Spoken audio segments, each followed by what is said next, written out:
अगर आपको एक ऐसी चाबी मिल जाए जो किसी भी बंद दरवाजे को खोल सकती हो, तो आप सबसे पहले कौन सा दरवाज़ा खोलेंगे? लेकिन सावधान, कुछ दरवाजे ऐसे भी होते हैं जिन्हें खोलना नहीं चाहिए। आज की कहानी एक ऐसी ही रहस्यमयी सुनहरी चाबी की है। बहुत समय पहले पर्वतों और घने जंगलों के बीच बसे एक छोटे से गांव में आरव नाम का एक लड़का रहता था। वह बहुत जिज्ञासु था। एक दिन जंगल में घूमते हुए उसे एक चमकती हुई सुनहरी चाबी मिली। जैसे ही उसने चाबी उठाई, उसे दूर कहीं घंटियों की आवाज सुनाई दी। एक बूढ़ा साधु अचानक उसके सामने प्रकट हुआ। बेटा, ये साधारण चाबी नहीं है, ये जादुई दुनिया का द्वार खोलती है। आरव ने पूछा, क्या मैं उस दुनिया को देख सकता हूँ?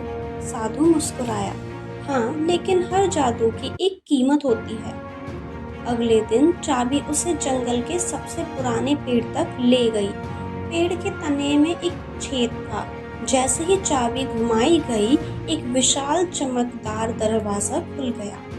दरवाजे के पीछे एक अद्भुत दुनिया थी। बोलने वाले जानवर, उड़ते हुए दीप, चमकती नदियां, आसमान में तैरते महल। वहां उसकी मुलाकात एक सफेद लोमड़ी तारा से हुई। तारा ने बताया कि एक शक्तिशाली जादूगर कालदक्र ने जादुई सूर्य का प्रकाश चुरा लिया है। अब पूरी जादुई दुनिया धीरे धीरे अंधकार में डूब रही थी। उसे रोकने के लिए 3 जादुई रत्नों की आवश्यकता थी। साहस का रत्न, बुद्धि का रत्न, दया का रत्न। पहला रत्न एक आग उगलने वाले ड्रैगन के पास था। आरव और तारा पहाड़ों की यात्रा पर निकले। ड्रैगन बहुत विशाल था, लेकिन लड़ने के बजाय आरव ने उससे बात की। उसे पता चला कि ड्रैगन अकेला था। आरव की मित्रता देखकर ड्रैगन ने उसे साहस का रत्न दिया। दूसरा रत्न एक भूल भुलैया में छिपा था। वहां हजारों रास्ते थे। एक आवाज गूंजी, जो बिना सोचे दौड़ेगा वह हमेशा के लिए भटक जाएगा। आरव ने धैर्य रखा। उसने संकेतों को समझा और सही रास्ता खोज लिया। उसे बुद्धि का रत्न मिल गया। तीसरा रत्न एक घायल यूनिकॉर्न के पास था। यूनिकॉर्न दर्द में था। रत्न लेने के बजाय आरव ने पहले उसकी मदद की। उसकी दया देखकर यूनिकॉर्न ने स्वयं रत्न दे दिया। तीनों रत्न मिलते ही आकाश में एक मार्ग खुला। वह कालदक्र के महल तक जाता था।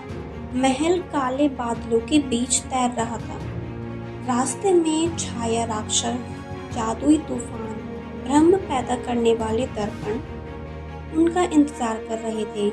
कालदक्र ने कहा, तुम मुझे नहीं हरा सकते। लेकिन तीनों रत्नों की शक्ति मिलकर एक प्रकाश तलवार में बदल गई।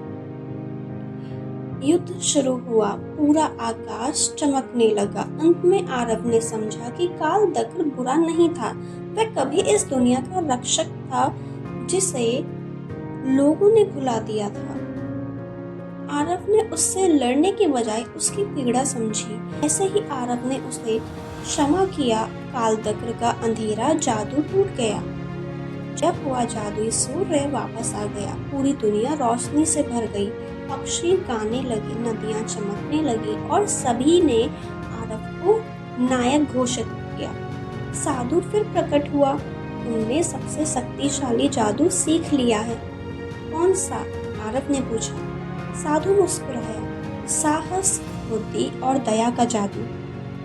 आरव अपने गांव लौट आया, लेकिन सुनहरी चाबी उसने संभाल कर रखी, क्योंकि उसे पता था कि किसी दिन फिर कोई नया जादुई दरवाजा खुल सकता है।